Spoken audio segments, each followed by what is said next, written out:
ఆయన నీ కన్నీటిని తుడిచే దేవుడు. ఓ హాగారు కన్నీటిని చూచిన దేవుడు, ఆశీర్వదించిన దేవుడు. ఈ రోజు నీ కన్నీటిని, నీ బాధను, నీ యొక్క హృదయ అంతరంగమును ఎరిగిన దేవుడు. ఓ హృదయపూర్వకముగా యేసయ్యా అంటూ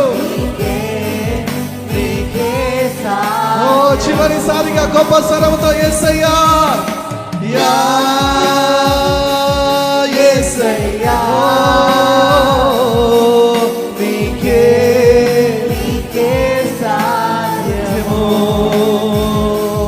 యేసయ్యా పరిశుద్ధుడా, అయ్యా నీ ఆజ్ఞ లేకుండా ఏది జరగదయ్యా, నీ చిత్తము లేకుండా ఏది జరగదయ్యా. నీవే కార్యములు జరిగించువాడవయ్యా. నీ ఆజ్ఞ లేనిదే ఏదైనా జరుగునా, నీ కంచె దాటగా శత్రువుకు సాధ్యమా? నీ ఆజ్ఞలే. యోబును జ్ఞాపకం చేసుకుందాం. మనం యోబును దేవుడు ఒక పరీక్షను పెట్టాడు, అందులో యోబు జయమును పొందాడు.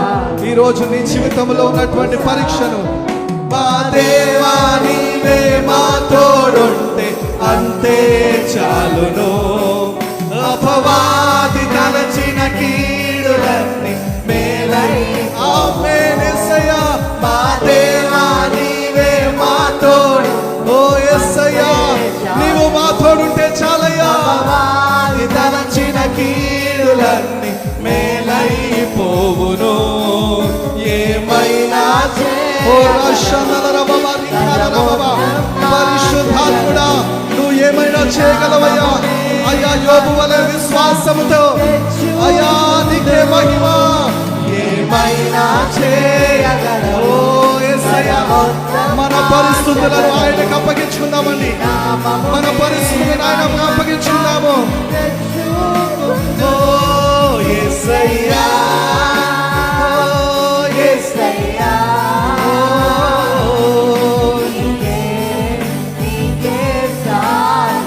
అసాధ్యమైన వాటిని సాధ్యము చేసే దేవుడు.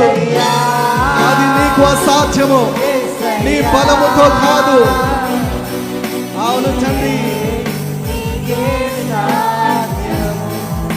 మనకు అసాధ్యమైన వాటిని ఆయన సాధ్యము చేసే దేవుడు. మనకు అసాధ్యమైన వాటిని ఆయన సాధ్యము చేసే దేవుడు. మూయబడిన ద్వారములు మనము తెరవలేము, ఆయన తెరవగలడు. ఆయన పైన ఆధారపడదాం ప్రియులారా. తండ్రి నీవే సర్వశక్తిమంతుడవు నాయనా. నీ శక్తి పైన ఆధారపడకు సహాయం చేయండి అయ్యా. ఏ రోగమైనా, ఏ వేదనైనా, ఏ ఖాళీ అయినా ఆయన నామములో తొలగించబడుతుంది. ఆయన నామమును మనం ఆధారము చేసుకుందాం ప్రియులారా.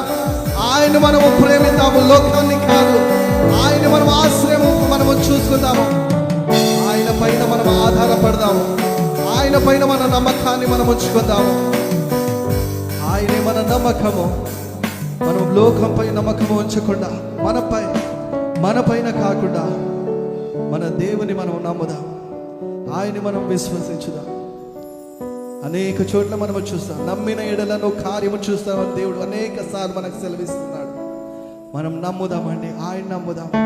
ఆయన మాత్రమే కార్యము చేయగలవాడు. ఆయన మాత్రమే నిన్ను స్థిరపరిచేవాడు. ఆయన మాత్రమే నిన్ను బలపరిచే దేవుడు. ఆయన మాత్రమే నిన్ను ఆదరించువాడు. ఆయన మాత్రమే నిన్ను స్వస్థపరిచేవాడు. ఆయన మాత్రమే నిన్ను నిలబెట్టువాడు. ఆయన మాత్రమే నిన్ను ఘనపరచువాడు. ఆయన మాత్రమే నిన్ను హెచ్చించువాడు. ఆయన మాత్రమే నిన్ను తప్పించువాడు. ఆయన మాత్రమే ప్రతి అపాయము నుంచి నిన్ను విడిపించువాడు. కనుక నువ్వు ఆయన నమ్ము. ఆయన శక్తి పైన ఆధారపడు. ఆయన కార్యము చేయడానికి ఆయన సిద్ధముగా ఉన్నాడు. ఈ ఉదయకాల సమయంలో, ఈ పునరుత్థానము సమయంలో మనము మన యొక్క జీవితాలు, మన కుటుంబాన్ని, మన సంఘమును, మన పరిచర్యను మనము దేవునికి